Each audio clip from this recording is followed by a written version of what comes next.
Salve, salve galera, salve, salve meu povo, sejam bem-vindos a mais um episódio do canal Mais História com o professor Paulo Teles. Um canal que é dedicado para analisar, para refletir e, é claro, para produzir repertórios das ciências humanas que vão te auxiliar a ter uma melhor compreensão desse mundo e que mundo maluco a gente está vivendo, né, pessoal? Esse canal ele traz para vocês análises baseadas nas ciências humanas, na história, na geografia, na filosofia, na sociologia, na política, que vão, é claro, te propiciar condições para ter uma análise, para ter uma visão, né, mais esclarecida ou menos turva desse mundo louco que a gente está vivendo, esse mundo repleto de conflitos, de tensões, de problemas, mas também um mundo muito bonito, evidentemente, a ser analisado. Esse também é um canal que auxilia alunos de todo o Brasil a se preparar para o vestibular. Pois é, pessoal, é um canal completo que traz para vocês não só resolução de questões, como também dicas e orientações para você que está se preparando para vestibulares, tanto vestibulares Enem, como também provas tradicionais, modelo FUVEST, beleza? Então sejam bem-vindos, e se você puder e quiser nos auxiliar com qualquer valor, pessoal, será muito bem-vindo para que a gente possa remunerar melhor a nossa equipe e, é claro, além disso, aprimorar a produção dos nossos materiais. Basta pegar a câmera do seu celular, apontar para esse QR Code aqui, ó, esse QR Code, tá? E contribuir com qualquer valor, que vai ser sempre muito bem-vindo. Bom, sem mais enrolações, vamos falar sobre o que está acontecendo no mundo e, cara, que doideira o mundo tá passando, né? Eu sei que o mundo ele tem seus momentos de crise, os seus momentos de transição, mas o que nós estamos assistindo, tenha certeza que daqui a 50 anos você vai falar para os seus filhos e netos que estamos vivendo um momento de tensão. E olha, a gente está vivendo um momento, inclusive, muito semelhante ao que aconteceu na Guerra Fria durante a crise dos mísseis, né, que acontece lá em Cuba, nos anos 60 e durante o governo do John Kennedy. É um momento, inclusive, que mostra não só uma tensão política, como também uma tensão econômica, e adivinha só, o Brasil acabou ficando no olho do furacão. Vou até pegar um café, né, enquanto dá para tomar café, porque a situação está bem delicada. Bom, vamos fazer uma geral para você entender o que está acontecendo. Evidentemente, a China ela tem se tornado cada vez mais, né, uma fortíssima candidata a substituir os Estados Unidos enquanto potência global, né, enquanto potência hegemônica global. Só que a perspectiva de potência que a China alimenta é uma perspectiva bastante diferente da perspectiva norte-americana. Enquanto os Estados Unidos eles têm uma postura muitas vezes isolacionista, no sentido de se impor sobre os demais países, né, numa postura muito mais unilateral, especialmente a partir dos anos 90, quando a União Soviética demonstrou a sua fragilidade e acabou passando por um processo de transformação que culminou na CEI, Comunidade dos Estados Independentes, que é evidentemente marcada pela presença da Rússia. Já a China, ela tem uma outra postura, ela tem uma postura que tem dado a entender que ela vai se posicionar como uma potência multilateral, ou seja, a China vai assumir ali, né, uma postura de parceira econômica, evidentemente uma parceria que visa os seus interesses estratégicos, que visa os seus interesses geopolíticos, mas ela não está muito interessada em, por exemplo, estabelecer base militar em outros países, ela não está muito interessada em promover campanhas militares. Inclusive você não vê episódios, né, de violência das forças armadas chinesas com frequência contra outras nações. A China, ela, diferentemente dos Estados Unidos, ela tem um histórico de respeitar a soberania de outros países, e ela tem ali se posicionado muito mais para as suas questões internas, numa economia produtivista, né, numa máquina industrial produtivista. Alguns dias atrás, por exemplo, ela anunciou, né, a construção daquele que será o maior estaleiro do mundo, um investimento de 16 bilhões de dólares. E para a construção desse mundo multilateral, a China vem construindo já há alguns anos parcerias econômicas geoestratégicas, como por exemplo a criação da Rota da Seda, a nova Rota da Seda, como também investimentos em infraestrutura, com seus vários parceiros e aliados espalhados pelo mundo, na África, no Sudeste Asiático e, é claro, na América Latina, que, por sinal, o Brasil é o seu maior parceiro estratégico. Inclusive, recentemente, né, a ministra Simone Tebet anunciou a construção de uma ferrovia que vai ligar os dois oceanos, e essa ferrovia vai cortar o Brasil, né, a primeira ferrovia bioceânica da história, que tem como objetivo, inclusive, estreitar os laços comerciais. O problema é que nenhuma potência hegemônica admite perder o seu posto de potência sem conflitos. Pelo menos, ao longo da história, isso nunca aconteceu. Todas as potências hegemônicas que perderam a sua posição de potência hegemônica, isso foi marcado, isso se deu a partir de guerras, né? Se a gente pega, por exemplo, o Império Romano, que era a potência hegemônica da antiguidade, foi derrubado por guerras. Se a gente avança mais um pouco e vai para o Império Português, o Império Espanhol, foram assolados por conflitos, né? Isso acabou também enfraquecendo sua economia e acabaram sendo substituídos pela França. A França vai ser também marcada por problemas, que vai ser substituída pela Inglaterra.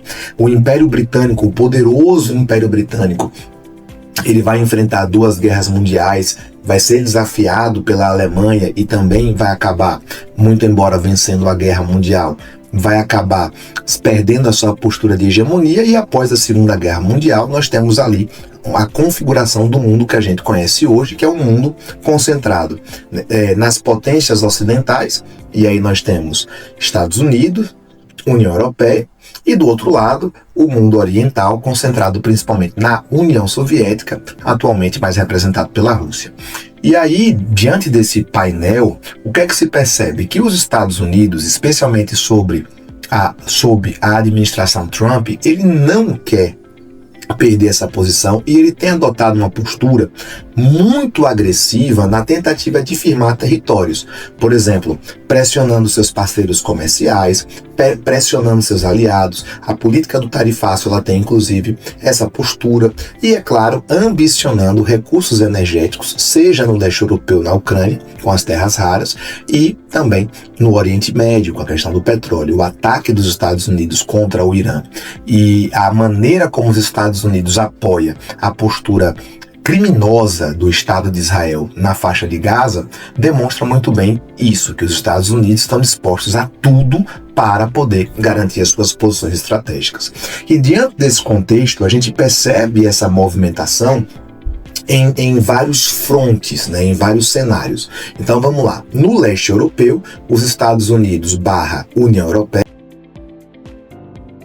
tem financiado, né, o exército ucraniano e também forças mercenárias para enfrentar a Rússia, e isso tem sido algo extremamente fracassado, né? A Ucrânia tem sido dilapidada, o país está destruído economicamente falando. O PIB da Ucrânia já reduziu, a última vez que eu olhei, a mais de 40%, né? Estima-se que ali tem coisa de 1 milhão de mortos, né? Cerca de 1 milhão de mortos, e tudo isso tem como objetivo cercar a Rússia e também obter a questão das terras raras. Para quem não sabe ainda o que são terras raras, isso é muito importante porque depois eu vou puxar para cá para o Brasil.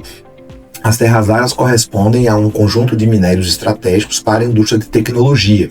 Estima-se que quem dominar terras raras vai ter liderança, vai se colocar, vai se posicionar como líder na questão do desenvolvimento de tecnologia. Então é um elemento extremamente estratégico, tá?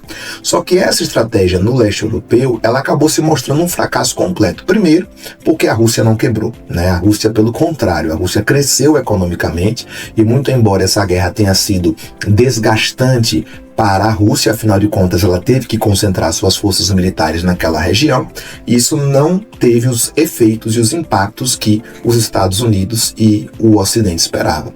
Por exemplo, se a ideia era isolar a Rússia, isso acabou promovendo o fortalecimento dela, especialmente a aproximação ainda maior da Rússia com a China, né, especialmente no comércio de recursos energéticos e assim por diante.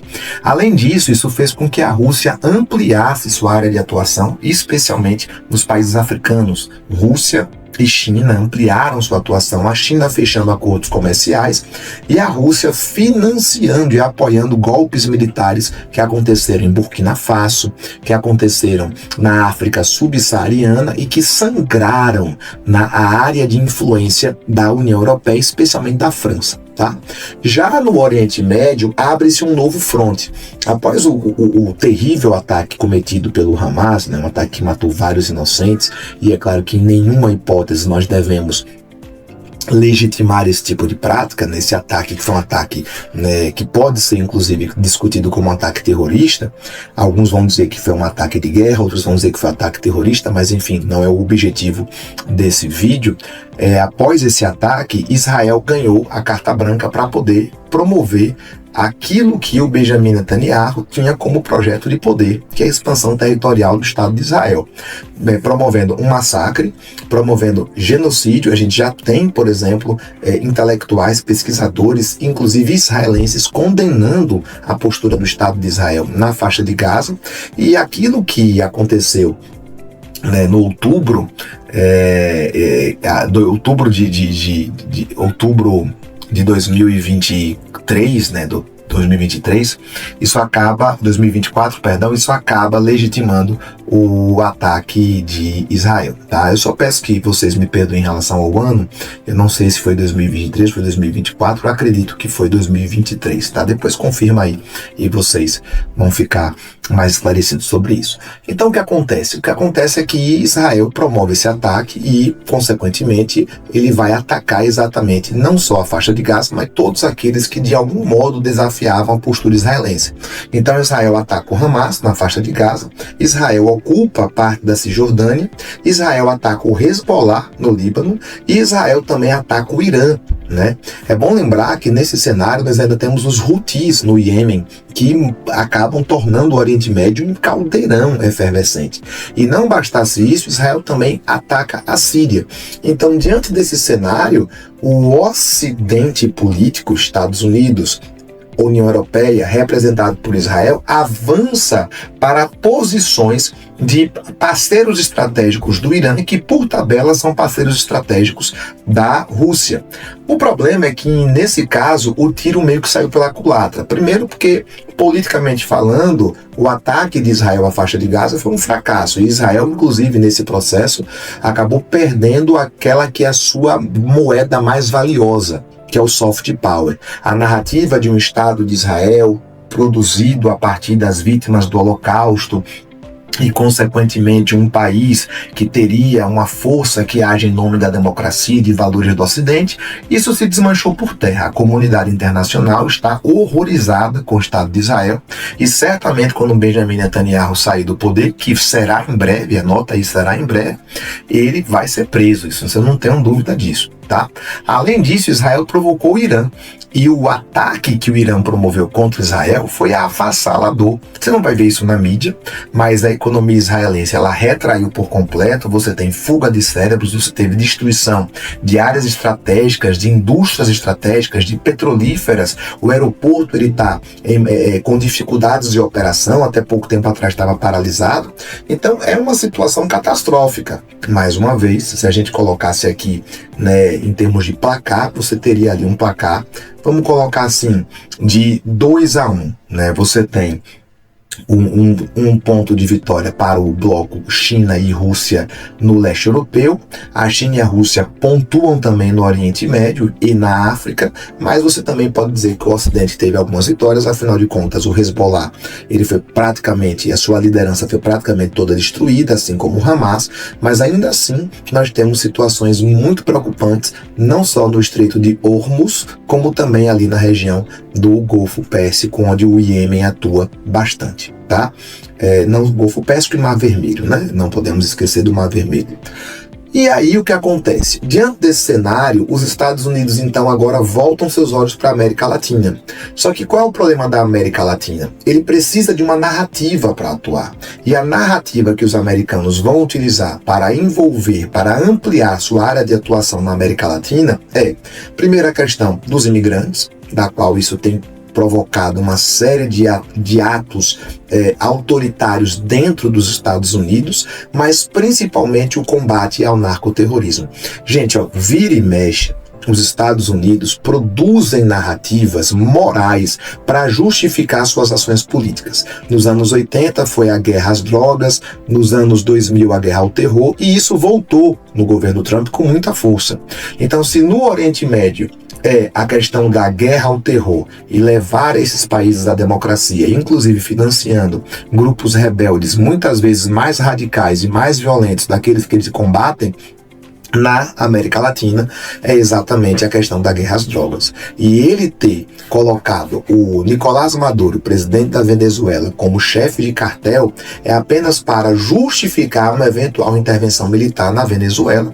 E vocês sabem muito bem que, apesar da gente ter todas as críticas ao governo do Maduro, apesar de nós sabermos que o governo do Maduro tem problemas gigantescos em relação à questão de valores democráticos, não é um governo democrático. Hoje a Venezuela é uma ditadura de uma esquerda, muitas vezes populista, no caso do Nicolás Maduro. Apesar disso tudo, isso não dá aos Estados Unidos o direito de promover uma intervenção militar. E ainda isso é muito perigoso para o Brasil.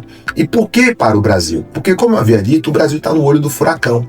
O presidente Donald Trump, quando determinou que ia estabelecer sanções econômicas sobre o Brasil, tarifaço, lei Magnitsky, para que o Brasil, tirasse as acusações contra Bolsonaro e interrompesse o julgamento, o objetivo é claro, é colocar uma figura ou como Bolsonaro ou como alinhado às ideias do Bolsonaro no poder, para que esses indivíduos coloquem o Brasil à disposição e de joelhos aos interesses americanos. E qual é o interesse dos americanos em relação ao Brasil? Terras raras, petróleo e urânio, sem falar em todos os outros aspectos que envolvem elementos estratégicos da nossa soberania. A base de Alcântara, por exemplo, a Amazônia é um outro exemplo. E não é de se estranhar que os Estados Unidos tenham usado essa narrativa para se aproximar da Venezuela.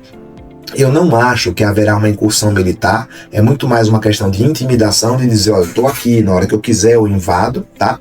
Mas ao mesmo tempo os Estados Unidos conseguem um acordo com o Paraguai para estabelecer uma base militar na Tríplice Fronteira, argumentando que essa base militar será um centro de operações contra o Hezbollah.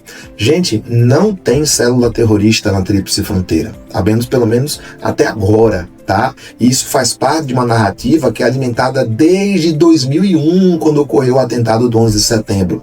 Para quê? Para que os americanos consigam se instalar militarmente na nossa região. E é bom lembrar que essas incursões, elas entram também no mesmo escopo, no mesmo cenário de forçar ou de pressionar as autoridades brasileiras e o governo brasileiro a classificar o PCC e o Comando Vermelho como organizações terroristas. E uma vez que isso for feito, os Estados Unidos podem muito bem promover incursões militares de colocar uma base de operações na Amazônia. E o que é que ele quer lá na Amazônia? Além de todas as riquezas e potencialidades, o que é que ele quer? Água, que é o mesmo que ele quer na Tríplice Fronteira. Água e energia, que são fontes fundamentais para a instalação dos seus data centers. Gente, tem muita coisa acontecendo. Segue o canal, que aqui a gente vai trazer mais análises e, é claro, vamos acompanhar tudo de perto. Um forte abraço e a gente se vê no próximo vídeo. Tchau, tchau.